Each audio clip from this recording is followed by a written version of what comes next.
అటుకుల ఉప్మాకి ముందుగా ప్యాన్ వెజిల్ పెట్టుకుని బౌల్లోనే ఆయిల్ పోయాలి. 2 స్పూన్స్ ఆయిల్ వేసి తాలింపుకి రెడీ చేసుకుని తాలింపు గింజలు వేయాలి. అవి వేస్తూ కలుపుతూ ఉండాలి. అందులో పచ్చిమిరపకాయలు, కరివేపాకు, టమాటా ఇలా మిక్సీ పీసెస్ లా కట్ చేసుకున్న క్యాప్సికమ్, టమోటా, మీల్ మేకర్ ఇందులో వేయాలి, యాడ్ చేయాలి. ఇప్పుడు క్యాప్సికమ్ యాడ్ చేయాలి.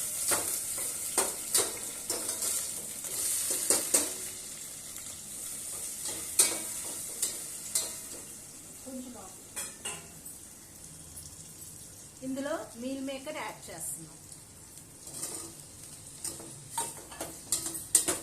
టేస్ట్ తగ్గట్టుగా ఉప్పు, కారం, పసుపు వేసుకోవాలి.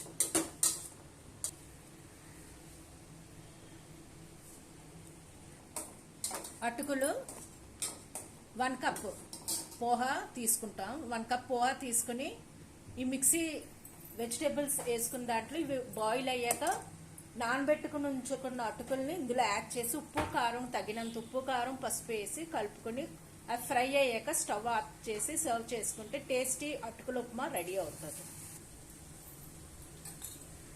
ఆన్ చేసాము. ఈ విధంగా అటుకులు ఇందులో వేసుకుని బాయిల్ అయ్యే వెజిటేబుల్స్ అందులో అటుకులు ఇలా యాడ్ చేసుకుని కలుపుకొని ఒక 5 to 10 minutes బాయిల్ చేసాక స్టవ్ ఆఫ్ చేసుకోవాలి. స్టవ్ ఆఫ్ చేసుకుని సర్వ్ చేసుకుంటే టేస్టీ అటుకుల పోహా రెడీ అవుతుంది.